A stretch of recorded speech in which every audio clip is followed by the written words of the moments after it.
बिस्मिल्लाहिर्रहमानिर्रहीम। अस्सलाम वालेकुम नाज़रीन, आप यूट्यूब चैनल देख रहे हैं। मैं इमरान खान हूँ। सबसे पहले पाकिस्तान के अंदर इमरान खान साहब के मामले पे हम बात कर लेते हैं, क्योंकि बहुत सारे लोग मैसेजेस कर रहे हैं। तो मैं आपको सादी सादी बात बताऊँ कि कोई ख़बर नहीं है। बात सीधी सी है कि पाकिस्तान तहरीक-ए-इंसाफ ने लगभग इमरान खान साहब के मामले पे ऐसा लगता है कि कुदरत पे ही मामला छोड़ दिया है, या वो ये सोच रहे हैं कि इमरान खान जाने और इस्टेब्लिशमेंट जाने और तहरीक-ए-इंसाफ तो कुछ करती हुई दिखाई नहीं दे रही। ये मामला लंबा होता हुआ दिखाई दे रहा है और पाकिस्तान तहरीक-ए-इंसाफ ने एहतजाज का जो पूरा सीज़न था वो ज़ाया कर दिया। पाकिस्तान में जो एहतजाज होता है वो अगस्त के महीने से ये मामला शुरू हो जाता है। अगस्त, सितंबर, अक्टूबर, नवंबर, दिसंबर।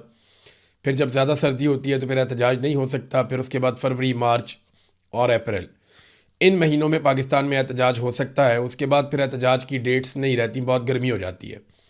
तो वो जो एहतजाज का सीज़न है वो भी ज़ाया कर दिया। वैसे इनकलाब का कोई सीज़न नहीं होता, लेकिन सियासी जमातों के एहतजाज का सीज़न होता है। तहरीक इंसाफ की लीडरशिप ने सिर्फ बयानात दिए हैं, छोटे मोटे एहतजाज किए हैं, स्टेटमेंट्स दिए हैं, तकारीर की हैं, या कुछ जगहों पे जाके कारकुनों को इकट्ठा किया है थोड़ा बहुत, बस ये किया है। कोई स्ट्रीट मूवमेंट की जो तैयारी इमरान खान साहब ने कहा था वो कहीं दिखाई नहीं दी। इमरान खान साहब की बहनें अपील करती रहीं और अडयाला जेल के बाहर भी अब लीडरशिप नहीं पहुंचती। कई मरतबा इमरान खान की बहनों ने कहा कि 10,000 लोग आ जाएं। उन्हें यह लगता है कि अगर वाकई में 10,000 लोग आ गए अडयाला जेल के बाहर तो इतना दबाव पैदा हो जाएगा कि इमरान खान की बहनों की इमरान खान से मुलाकात करवा दी जाएगी। देखें, अवामी दबाव पैदा हो जाए तो फिर तो वाकई में मुलाकात हो सकती है इमरान खान साहब की उनकी फैमिली से, लेकिन जब तक अवामी दबाव नहीं है तब तक पाकिस्तान की मिलिट्री एस्टेब्लिशमेंट, ख़ास तौर पे आसिम मुनीर साहब, मुलाकात तो नहीं होने देते। और उन्होंने चीज़ों को बहुत ज़्यादा पकड़ लिया है, ग्रिप में ले लिया है। जब तक आलिया हमजा साहिबा बाहर थी तब तक चले हज़ारों नहीं तो सैकड़ों लोग तो पहुंच जाते थे अडयाला जेल के बाहर। 2, 4, 5, 700 लोग वो पहुंचा देती थी कुछ ना कुछ करके, बार बार टेलीफोन करके, लोगों से रब्ते करके, और वो रिपोर्ट भी बनाती रहती थी कि कौन आ रहा है कौन नहीं आ रहा है। तो आलिया हमजा जिन पे बहुत तनकीद की जाती थी, बहुत सारे लोगों को वो खुटकती थी, चुपती थी, तो ठीक है अब वो गिरफ़्तार हो गई हैं तो वो लोग फिर जिम्मेदारी ले लें और अडयाला के बाहर जो है वो लोगों को पहुंचाएं। लेकिन नहीं, ख़वातीन ने जो है बड़ी हिम्मत दिखाई है पाकिस्तान तहरीक इंसाफ के मामले में। अगर मर्द हजरात भी उतनी हिम्मत दिखाते तो आज सूरत हाल मुख्तलिफ होती। लेकिन चले, अभी तो पाकिस्तान तहरीक इंसाफ शायद ये सोच रही है कि कोई दबाव बनाने का फ़ायदा नहीं है, इमरान खान साहब जाने और इस्टेब्लिशमेंट जाने। मुझे तो ऐसा ही लगता है, क्योंकि जो इमरान खान साहब ने जेल के अंदर से कहा था वो भी नहीं हो रहा। फाइनेंशियल टाइम ने एक रिपोर्ट पाकिस्तान के बारे में जारी की है, पाकिस्तान के हालिया क्राइसिस के हवाले से, और ये रिपोर्ट आप देखें, फाइनेंशियल पोस्ट की रिपोर्ट है। पाकिस्तान को सालों के बदतरीन तवानाई के बहरान का सामना है, जहां देही इलाकों में लोड शेडिंग का दौरानिया 14 घंटे तक पहुंच गया है। ये अब आलमी मीडिया कह रहा है कि पाकिस्तान के अंदर ये हालात हो गए हैं। हुकूमत ने बजट के इक़दाम नाफिज किए हैं जिनमें रोज़ाना 2 घंटे बिजली की जबरी बंदिश वो कह रहे हैं, और काम के 4 दिन कर दिए हैं। गाड़ियों के अंदर ईंधन आधा कर दिया है। यहाँ तक कि PSL जो है उनके लिए भी उन्होंने कहा घर बैठ के मैच देखो। लोगों को सब्सिडीज़ ख़त्म कर दी गई हैं, ईंधन की कीमतों में इजाफा कर दिया गया है। LNG का तकरीबन तमाम हिस्सा पाकिस्तान का जो है कतर से आता है, वो भी लगभग ख़त्म हो गया है, तरसील रुक गई है उसकी भी। तो पाकिस्तान में जो है बहुत बुरे हालात हो गए हैं। अब यानी LNG ख़रीदने पे मजबूर हो गया पाकिस्तान पहली मरतबा महंगी स्पॉट मार्केट से, तो पाकिस्तान वो ले रहा है। इसी दौरान पाकिस्तान ने अपने ज़खायर को सहारा देने के लिए IMF से 1.2 अरब और सऊदी अरब से 3 अरब डॉलर हासिल किए हैं। ये पाकिस्तान की कुल माशी सूरत हाल है इस वक्त।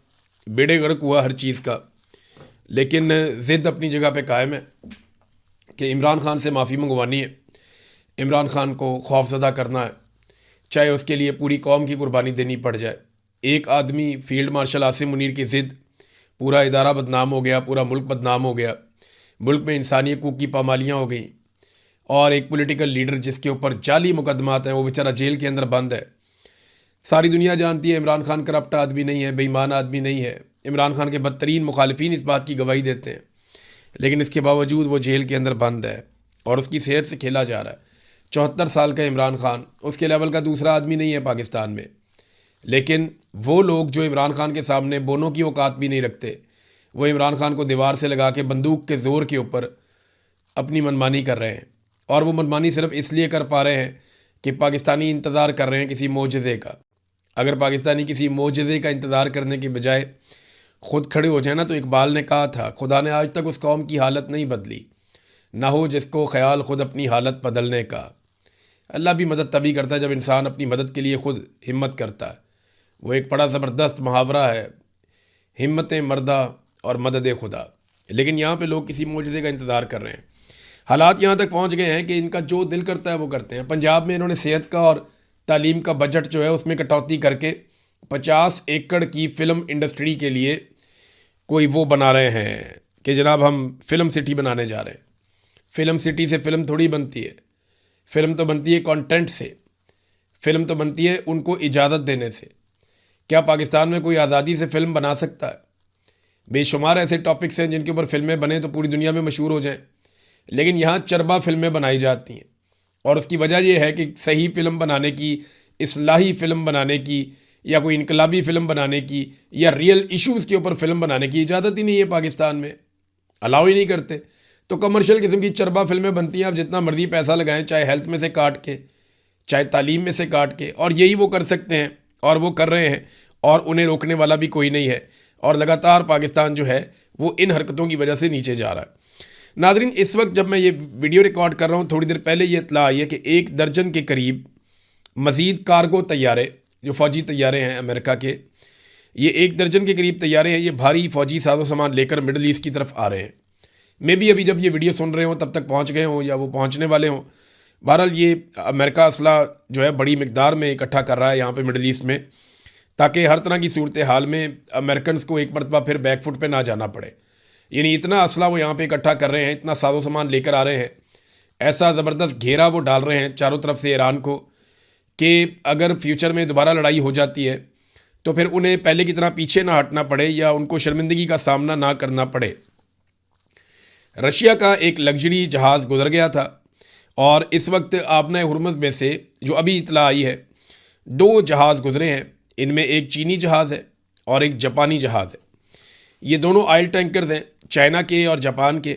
एक यूएई से निकला है और एक जो है सऊदी अरब का तेल लेकर जा रहा है। आबना हुर्मुज़ को इन्होंने अबूर कर लिया है ईरान की इजाज़त से। अब देखना यह है कि अमेरिकन क्या करते हैं। मैंने आपसे कहा था ना, कमज़ोर और छोटे मुल्कों के जहाज़ तो अमेरिकन रोक सकते हैं, लेकिन क्या वो आबना हुर्मुज़ से गुजरने वाले चाइना के और बड़े ममालिक के, रशिया के या जापान के जहाज़ों को रोक सकते हैं? ये अभी कल तक पता चल जाएगा। रशिया का जहाज़ तो गुजर गया था यहाँ से। एक और जहाज़ जो है उसको अमेरिकन ने पकड़ लिया, उसके ऊपर उन्होंने धावा बोल दिया। और ये जो खबर आई है इसमें ये पता चलता है कि जहाज़ है जो पाकिस्तान से ओमान जा रहा था, और ये कंटेनर्स वाला जहाज़ है, ये पाकिस्तान से ओमान जा रहा था। तो इसके ऊपर अमेरिकन ने दावा बोल दिया, उन्होंने इसको पकड़ लिया और अमरीकी फोर्सेस ने पाकिस्तान से ओमान जाने वाले कंटेनर बरदार जहाज़ को ईरानी जहाज़ समझ के धावा बोल दिया। ब्लू स्टार 3 नामी जहाज़ है, ओमान में रजिस्टर्ड है। नाज़रीन, आपको पता है ट्रंप एक के बाद एक आलमी लीडर को निशाना बनाते रहते हैं। तो उन्होंने पहले कई ममालिक के लीडर्स को निशाना बनाया, जिसमें एक फ़्रांस का लीडर मैक्रोन, पेड्रो जो स्पेन से है, और जॉर्जिया मेलोनी जो इटली से है। फिर इसके बाद जो फ्रांस के अलावा वो कनाडा के जो सदर हैं उनको निशाना बनाया। तो डोनाल्ड ट्रंप ने माफ़ी किसी को नहीं दी। जितने माजी में डोनाल्ड ट्रंप के या अमेरिका के बड़े बड़े इत्तेहादी थे उन सबको टारगेट किया। और अभी डोनाल्ड ट्रंप ने, जर्मन एक बचा था तो जर्मन चांसलर के खिलाफ भी उन्होंने स्टेटमेंट दे दिया। डोनाल्ड ट्रंप ने क्या कहा कि जर्मनी के चांसलर फ्रेडरिक मेर्ज का ख्याल है कि ईरान के लिए जौहरी हथियार रखना ठीक है। उन्हें मालूम ही नहीं है कि वो क्या बात कर रहे हैं। अगर ईरान के पास जौहरी हथियार हो तो पूरी दुनिया यरगमाल बन जाएगी। मैं इस वक्त ईरान के साथ वो कर रहा हूँ जो दीगर अक़वाम या सदूर को बहुत पहले कर लेना चाहिए था। कोई ताज्जुब नहीं कि जर्मनी माशी और दीगर लिहाज से इतनी बुरी हालत में है, ये सदर डोनाल्ड ट्रंप ने कहा। अब देखें, वो डोनाल्ड ट्रंप हर एक के खिलाफ स्टेटमेंट दे देते हैं और झट से दे देते हैं। इन्होंने बरतानिया के खिलाफ बड़े सख्त स्टेटमेंट्स दिए हैं माजी में। तमाम वो ममालिक जो अमेरिका के दोस्त हैं, इसी वजह से आज यूरोपीय ममालिक ये सोच रहे हैं कि हमारे लिए चाइना बड़ा ख़तरा है या अमेरिका बड़ा ख़तरा है।